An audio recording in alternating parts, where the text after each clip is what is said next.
वेदाहमेतं पुरुषं महान्तं आदित्यवर्णं तमसः परस्तात् तमे विदित्वा मृत्युमेति नान्या पन्था विद्यते अनाय। ओम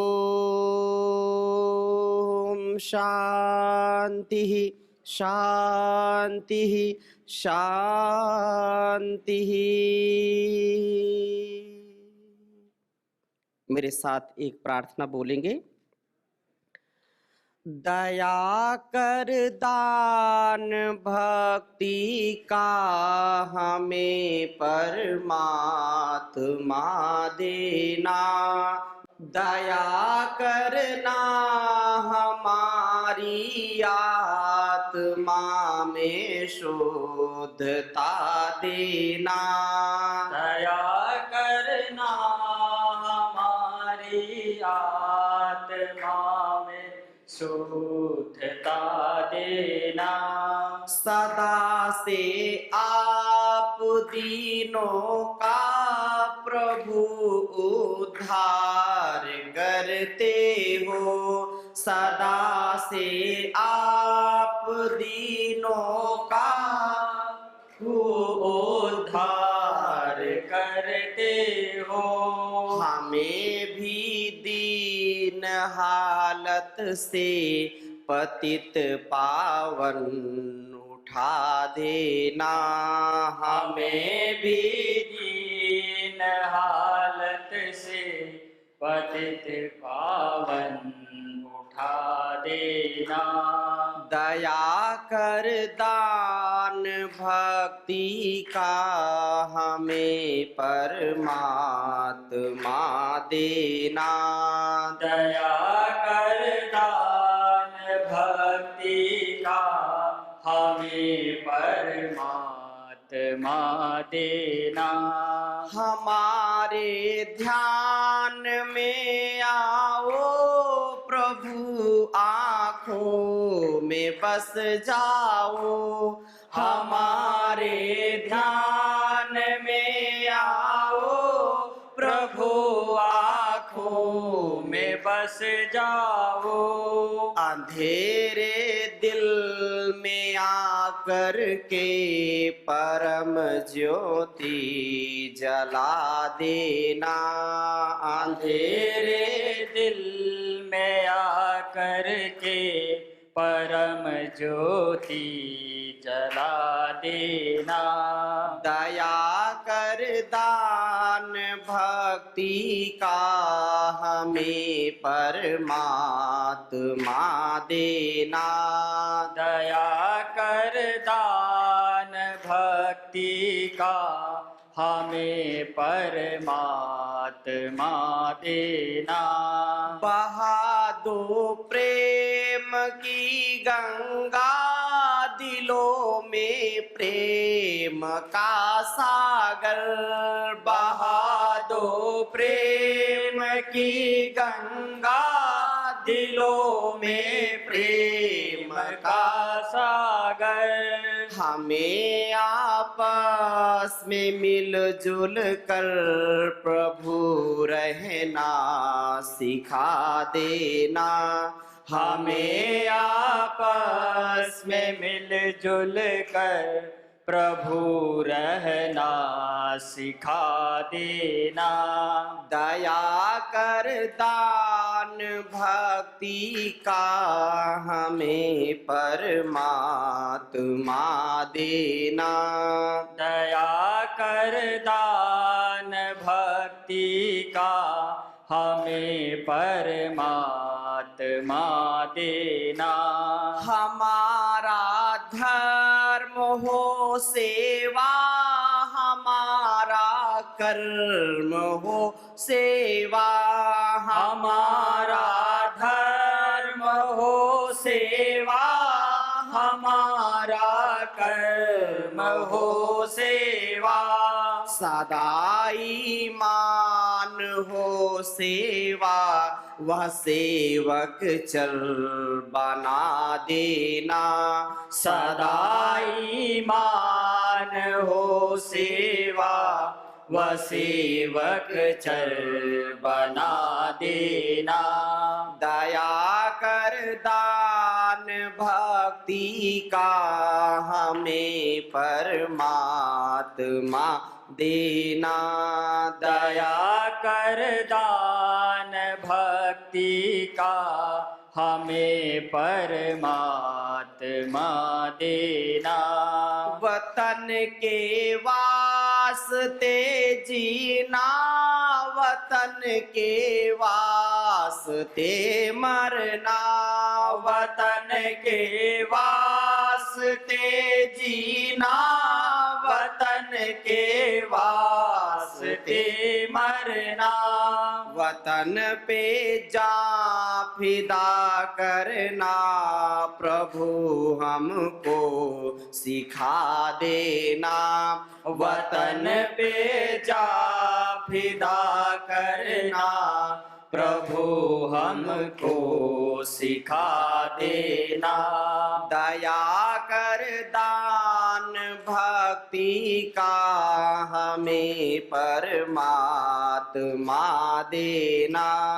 दया कर दान भक्ति का हमें परमात्मा देना। दया करना हमारी आत्मा में शुद्धता देना। दया करना हमारी आत्मा में शुद्धता देना। दया कर दान भक्ति का हमें परमात्मा देना। बोलिए सच्चिदानंद भगवान की जय। बोलिए सद्गुरु भगवान की जय। परम पूज्य गुरुदेव जी महाराज जिन्होंने देश और दुनिया को योग का, अध्यात्म का, ऋषि परंपरा का, अपनी सनातन पुरातन परंपरा का ज्ञान कराया और इस देश और दुनिया को एक साथ योग के, अध्यात्म के धागे में पिरोया है। आयुर्वेद शिरोमणि परम पूज्य आचार्य श्री जी महाराज का जीवन जो सनातन के लिए, आयुर्वेद के लिए, और ये गुरुद्वय, ये ऋषिकल्प परम पूज्य स्वामी जी महाराज, आचार्य जी महाराज, ये हमारा परम सौभाग्य है कि इस आज के वर्तमान युग में हम परम पूज्य गुरुदेव जी महाराज की सन्निधि में उनको हम सुन रहे हैं, उनको समझ रहे हैं, उनको देख पा रहे हैं। आने वाले 100, 200, 500, 1000 वर्षों में जब योग का इतिहास लिखा जाएगा, भारतवर्ष का इतिहास लिखा जाएगा, तो सुनहरे अक्षरों में लिखा जाएगा कि योगी आया और उसने देश और दुनिया की चाल बदल दी। देश और दुनिया को जब रोगों में भोगों में लोग त्राहि माम की गुहार लगा रहे थे, उस जब चारों ओर अंधकार था, तो योग का दीपक लेकर के, आयुर्वेद का दीपक लेकर के पतंजलि योगपीठ संस्थान और ये इतना बड़ा जो परिवार है, संगठन, याद रखना ये गौरव होगा हम सबके जो सगे संबंधी हैं, पुत्र पुत्रियां हैं, जो घर परिवार है। आने वाले समय में जैसे महर्षि देव दयानंद को लोग याद करते हैं कि उन्होंने हमारे यहाँ आकर के जनेऊ संस्कार कराया था, उन्होंने हमारे यहाँ आकर के शुद्धि का आंदोलन आरंभ किया था, हमारे दादा ने, परदादा ने महर्षि दयानंद को देखा, उनसे शिक्षा दीक्षा ली, तो ऐसे आने वाले समय में भी हम सब के परिवार के लोग कहेंगे जब ऋषि द्वय थे तो हमारे चाचा, हमारे ताऊ, हमारे पिता, हमारे भाई योग के, अध्यात्म के आंदोलन में कंधे से कंधा मिला करके युग परिवर्तन में साथ दे रहे थे। ये आने वाला समय, मैं जब स्नातक कर रहा था, तो विषय मेरा नहीं था राजनीति का, लेकिन क्योंकि अध्यापक अच्छा होता है तो लोग सुनते हैं। स्नातक मेरा पहले जो आधुनिक शिक्षा मैंने प्राप्त की, उसमें संस्कृत विषय था, हिंदी साहित्य था और भूगोल था। राजनीति का विषय था नहीं। लेकिन वाराणसी के एक बहुत बड़े विद्वान डॉक्टर विश्वनाथ मिश्र बहुत अच्छे विद्वान थे। तो वो अर्वाचीन और प्राचीन दोनों महापुरुषों को पढ़ते थे, इतिहास को पढ़ते और पढ़ाते थे, राजनीति को पढ़ते और पढ़ाते थे। तो वो जब चर्चा करते थे हमारे वीर वीरांगनाओं की, ऋषि ऋषिकाओं की, जो पश्चिम के विद्वान होते थे उनकी भी बात बताते थे, और जो हमारे भारतवर्ष के विद्वान थे उनकी भी बात बताते थे। और वो कभी कहते थे कि ये आंदोलन चल रहा था, उसमें वो कूद पड़े। तो मैं उनसे प्रश्न करता था कि मुझको देशभक्ति करनी, मुझको राष्ट्र की सेवा करनी है, मैं कहां कूद पड़ूं? आप बताइए। आप ये बताते हैं तो रोम रोम मेरा हर्षित हो जाता है, रोंगटे खड़े हो जाते हैं कि अरे, मैं अगर उस आजादी के आंदोलन के समय मैं होता तो मैं भी कुछ करता। अब तो है नहीं वो माहौल, तो मैं क्या करूं? मुझको भी देश की सेवा करनी है, समाज की सेवा करनी है, राष्ट्र की सेवा करनी है, मैं किस आंदोलन में कूद पड़ूं? तो मुस्कुराते थे कि ऐसा आप यक्ष प्रश्न करते हैं, ऐसा आंदोलन तो कोई चल नहीं रहा कि आप वहां मैं बताऊं जाके कूद पड़ो। लेकिन ये गुरु की कृपा ही है, ईश्वर की कृपा है, माता पिता की कृपा है। ये केवल मेरी बात नहीं, ये हम सब के लिए है कि आज ये युग परिवर्तन का कार्य, योग धर्म का कार्य, ये किसी आंदोलन से कम नहीं है। ये इतिहास गढ़ने का काम कर रहे हैं, हम इतिहास गढ़ने का काम करें। याद रखना, जो फांसी पे भी चढ़ करके वतन के गीत गाते हैं, जो फांसी पे भी चढ़ करके वतन के गीत गाते हैं, तिमिर के वृक्ष को जो चीर 9 दिन कर उगाते हैं, उन्हें मेरा नमन, उनको न कोई भूल पाएगा। शहीदों की याद में आंखों से आंसू छलक जाएगा, शहीदों की याद में आंखों से आंसू छलक जाएगा।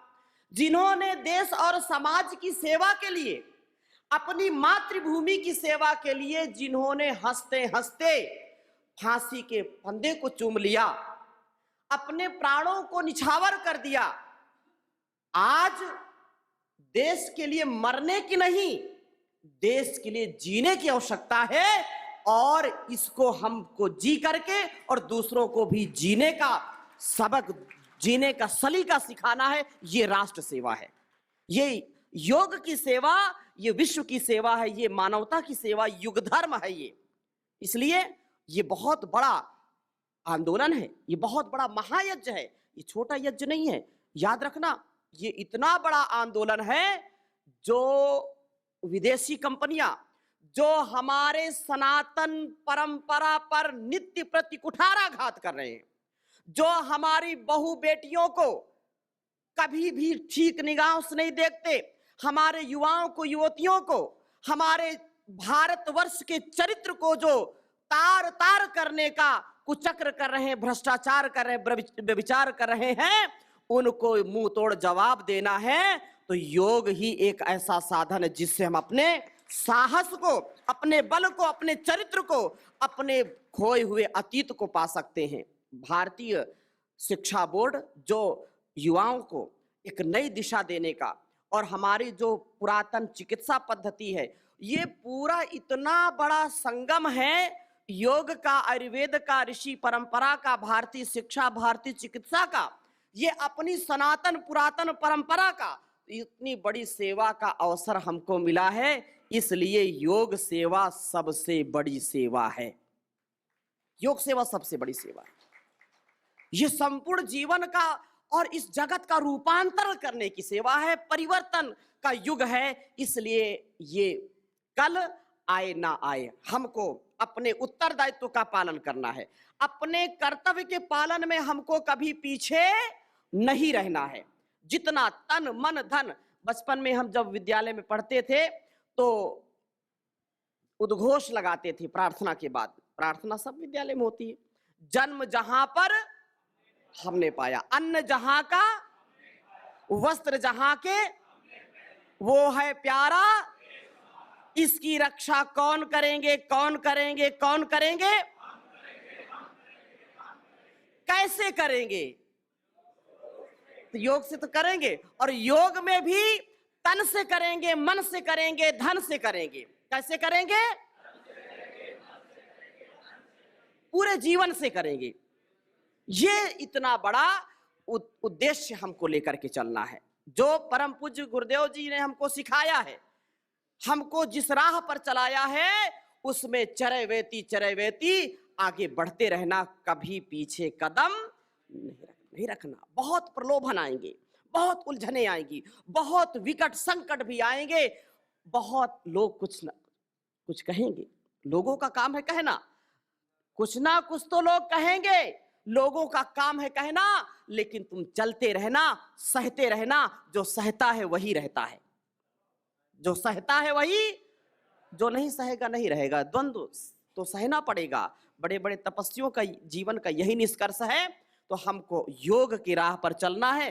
थोड़ा सा दिग्दर्शन आपके समक्ष मैं करता हूं कि योग की सेवा से क्या होने वाला है, और नहीं करेंगे तो क्या होगा, आप सब जानते हैं। तथापि थोड़ा सा यहां पर निवेदन मैं करूंगा, आप क्योंकि नए योग शिक्षक आए हुए हैं। योग शब्द कैसे बनता है? योग शब्द युजुर योगे, युज समाधौ और युज संयम ने, यहां पर युज समाधौ, युजुर योगे और युज संयम ने 3 धातुएं हैं। धातु जो महर्षि पतंजलि ने 2014 धातुएं बनाई। कितनी धातुएं? 2014 धातुएं। अब देखो, आपको ये बात जरूर ज्ञान में होनी चाहिए। धातु कहने से क्या पता चलता है? धातु, धातु मतलब एक तो मेटल, मेटल होते ना, कितने प्रकार के मेटल हैं? सोना, चांदी, लोहा, तांबा, ये सब क्या मेटल ही तो है। और ये डॉक्टर साहब यहाँ बैठे हैं, शरीर के अंदर भी धातुएं, कितनी धातुएं हैं? हाँ, रस, रक्त, मांस, मेद, मज्जा, अस्थि, शुक्र, ठीक है ना, सप्त धातुएं। तीसरी धातु, धातु यदि पूछा जाए तो मुख्य रूप से धातुएं 3 हैं। शरीर की धातुएं, और ये मेटल, लोहा दिए, और जो धातुएं जिनको हम क्रिया रूप कहते हैं। क्या कहते हैं? संस्कृत आपने थोड़ी बहुत पढ़ी होगी, जैसे पठ, गम, हस, खाद, लिख, चल, ये सब धातुएं हैं। चलती, चलता, चलंती, हसती, हसतः, हसंती, खादती, खादतः, खादंती, लिखती, लिखतः, ये सब ये धातुएं हैं। और इन धातुओं से शब्द बनते हैं। जैसे कोई जो है कोई भी धातु, अंग्रेजी की वर्ब बोलते हैं, अंग्रेजी में उसको अंग्रेजी में क्या बोलते हैं? वर्ब बोलते हैं। और राइट, रोट, रिटन, और उसी में फिर जोड़ दिया राइटर, हो गया ना, राइटर जोड़ दिया ना। तो ऐसे ही इसमें भी जैसे पठ धातु है, तो पठती मतलब पढ़ता है, लेकिन उसी पठ से जब हम पाठक बना देंगे तो पढ़ने वाला हो जाता है। राइट, जैसे राइट से राइटर हो गया, लिखने वाला, ऐसे पठ से पाठक, पढ़ने वाला। तो ऐसे जो है चल माने चल, चलना, और चलती, और फिर उसे चालक बन गया, मतलब चलाने वाला। तो ऐसे ही जितनी संस्कृत में धातुएं हैं और जितने भी शब्द पाए जाते हैं वो धातुओं से बनाए जाते हैं। ठीक है। अब आप जब भी कोई पूछे तो धातु 3 हैं और उनको अलग अलग अर्थों में प्रयोग किया जाता है। लेकिन जब योग की बात आती है, सांख्य योग की बात आती है, योग दर्शन की बात आती है, तो यहां पर एक ही धातु का प्रयोग किया जाता है, वो है युज समाधौ। क्या कहा? आप योग शिक्षक हैं, अगर आपने कह दिया कि युजिर योगे, योग शब्द तो बनेगा, लेकिन इस शास्त्र में ऐसा प्रयोग नहीं है। वहां पर जोड़ने का नाम योग है। जैसे 2 और 2 4 और 4 8 हो गए। ये जोड़ने का काम है, व्यक्ति से व्यक्ति को जोड़ने का, वस्तु से वस्तु को जोड़ने का। लेकिन यहां पर समाधि के अर्थ में प्रयोग किया है योग शब्द, इसलिए अथ योगानुशासनम योगस् चित्तवृत्ति निरोधः तदा दृष्टुः स्वरूपे अवस्थानम। योगः समाधि, योगः समाधि साचा सार्वभौम चित्तस्य धर्म, ये सार्वभौम चित्त का धर्म है समाधि, अर्थात समाधान में रहना। और जो समाधान में रहेगा वही योग करेगा और कराएगा, वही सेवा का सच्चा स्वरूप समझ पाएगा। इसी को जो है कठोपनिषद में कहा है। मैं थोड़ा तीव्रता से चलूंगा क्योंकि फिर आगे की गति बनी रहे, और आपको संकेत मात्र कर रहा हूं। यदा पंचावतिष्ठन्ते जानानि मनसा सा बुद्धिश्चा न विचेष्टति तम आहुः परमाम गतिम। याद रखना, अगर सेवा करनी है, योग सेवा करनी है, योग का अनुष्ठान करना है, तो अपने चित्त पर, अपने मन पर, अपनी इंद्रियों पर कंट्रोल करना पड़ेगा। बिना इंद्रियों के कंट्रोल के कोई भी योगी बन नहीं सकता, वो भोगी बनेगा, क्योंकि इंद्रियां बहिर्मुख हैं। इसलिए इंद्रियों को सबसे बड़ा हमारा शत्रु कहा है। आचार्य ने क्या कहा कि सबसे बड़ी यदि तुम्हारी संसार में कोई शत्रु है तो क्या है? तुम्हारी इंद्रियां। और संसार में सबसे बड़ा कोई तुम्हारा मित्र है तो तुम्हारी इंद्रियां ही मित्र है। के शत्रवा संति निज इंद्रियाणी तानेव मित्राणी जितानी यानी। जो इंद्रियों को जीत लेता है तो इंद्रियां ही उसकी सबसे बड़ी मित्र बन जाती हैं। और जो इंद्रियों का दास रहेगा वो उदास रहेगा, निराश रहेगा, हताश रहेगा, परेशान हो जाएगा, वो बेचारा बन जाएगा। इसलिए उदास ना हो, दास ना बने इंद्रियों के। और आगे कहा भगवान योगेश्वर श्री कृष्णचंद्र ने, योगस्था कुरु कर्माणि संगम त्यक्त्वा धनंजया सिद्ध सिद्ध्यो समो भूत्वा समत्वम योग उच्यते बुद्धि युक्तो जहाति उभे सुकृत दुष्कृते तस्माद् योगाय युज्यस्व योगः कर्मसु कौशलम युक्ताहार विहारस्य युक्त चेष्टस्य कर्मसु युक्त स्वप्नावबोधस्य योगो भवति दुःखः। योग का अर्थ क्या है? तो भगवान श्री कृष्णचंद्र कह रहे हैं कि समत्वम योग उच्यते। सेवा वही कर सकता है जो मान को, अपमान को, लाभ को, हानि को, जय को, पराजय को सम समझे।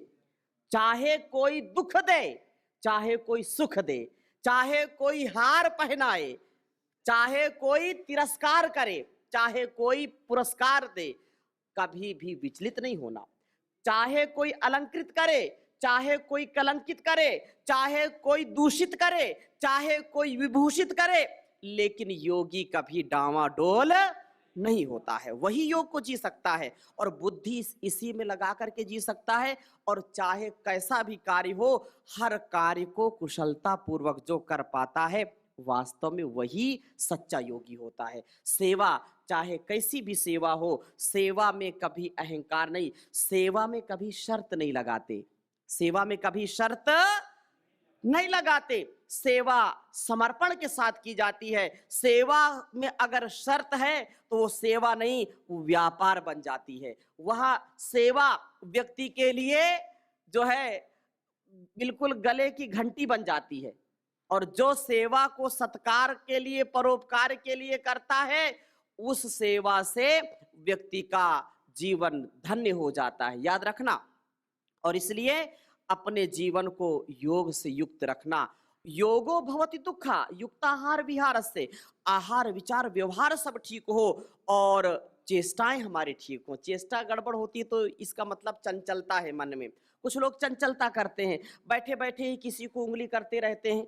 हाँ, बैठे बैठे ही कुछ कहीं पर जो है कुछ ना कुछ ऐसे काम करते रहते हैं, पता नहीं चद्दर में सुराख है तो और उसको बढ़ाने का ही काम करना शुरू कर देते हैं। हाँ, हाथ में पेन है, कुछ नहीं तो कहीं लिखना शुरू कर देते हैं। कहीं दीवार में किनारे किनारे जा रहे हैं तो कुछ हाथ में ऐसे उसको खुरदते हुए चले गए। खेत में, खेत के आसपास जाते हैं, जो है फसल लगी है, कुछ भी लेना देना नहीं, लेकिन उसको बाली तोड़ करके फेंक रहे, ये कुचेष्टा है।